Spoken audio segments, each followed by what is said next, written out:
All right, good everybody. This is Emar Soprit, the Sports Inquirer, and we're happy to be joined by Brett Surrency from Georgia State men's soccer as they prepare for the NCAA tournament.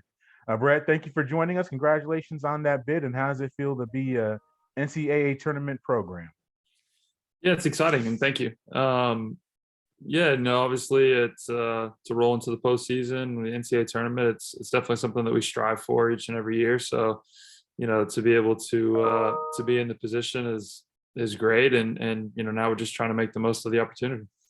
Yeah, what was Monday like for you watching the match? Did you watch as a team? Did you kind of let the guys have their own thing going on, and then you met up afterwards? What was selection Monday like for you?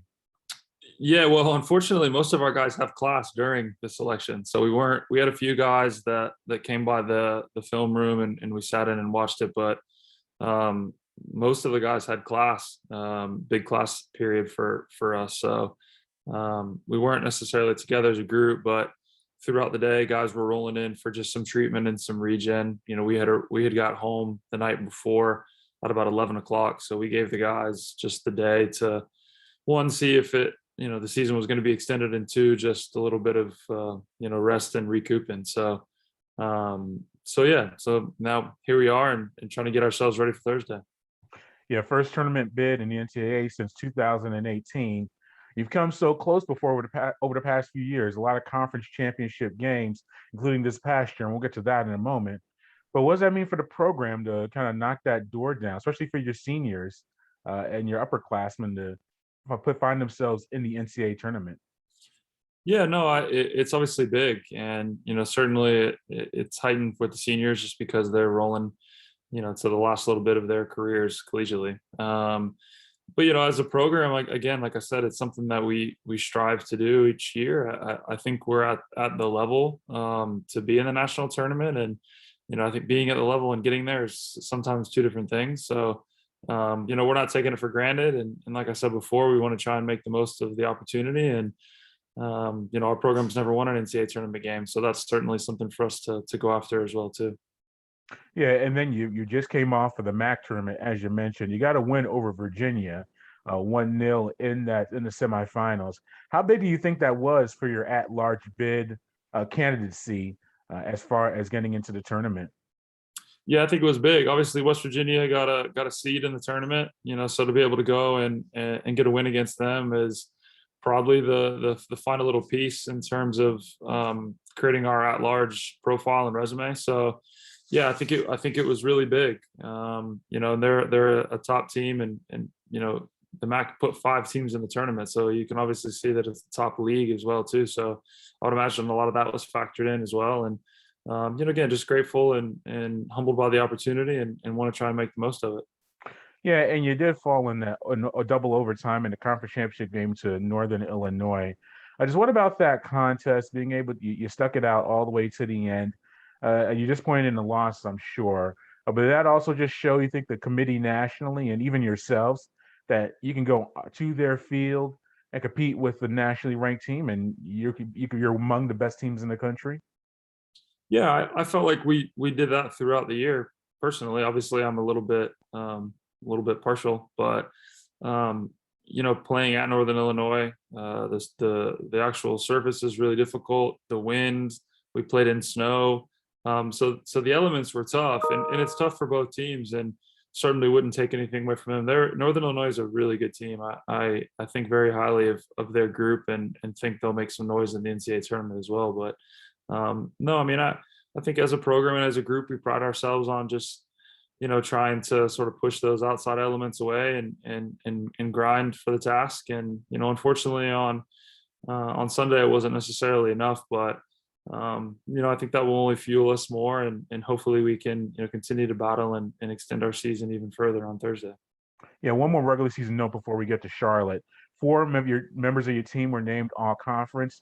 George Proctor and Gunther Rankenberg, all conference first team. You had Ross Feeney and Ethan Assassine were second team members. What about the recognition from the coaches in the conference of having four guys make that honor? Yeah, no, excited for those guys. And when you have the strength of the league in terms of so many good teams, that also means you have a lot of good players. So for those guys to be recognized by the conference coaches, I think is wonderful for them individually and for our program as well too. It's been a year, obviously, of many firsts being in the new league. So for those guys to garner that recognition is fun for them and some justification for their hard work. And hopefully it's something, moving forward we can do on a consistent basis. Yeah, we actually mentioned a new league. First year in the MAC, one of the best leagues in the country. As you mentioned, 5 teams in the national tournament, 12 wins on the season. What point during this year did you look at the team and say, we have a chance to not only compete at the top of this conference, but compete for an NCAA tournament bid? I think we always thought that the team would be competitive. It takes some luck and good fortune, I think, throughout the year, just for guys staying healthy and just a variety of other factors. So you never necessarily really know how things are going to go. But I think we believed in our team from the onset. It was just a matter of, putting that into play, so to speak, and performing on the field. And, I think going up for that opening weekend against MAC, in the MAC against Bowling Green and Akron, allowed us to gain a better understanding of the league. And, we probably walked away from that weekend thinking, we can play. But again, it's one thing to talk about it and it's another thing to perform and show on the field. So, it's been a fun year. It's been a fun ride so far, and hopefully there's a little bit more to go. Yeah, you don't have to travel too far for your opening round match against Charlotte in Charlotte. What have you seen from them this season, and how are preparations going for that matchup? And what do you expect to see on Thursday on November 8th? Yeah, obviously it's quick turnaround.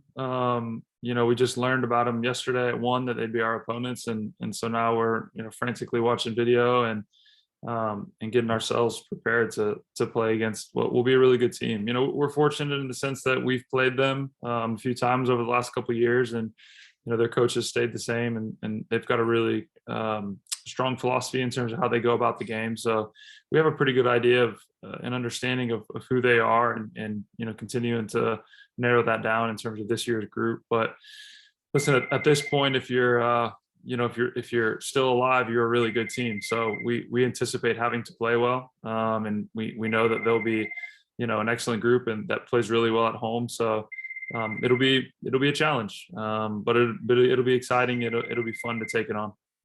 Will it be easier to have a nice 3 to 4 hour bus ride compared to some of the trips you've had to Morgantown and middle of Ohio this season?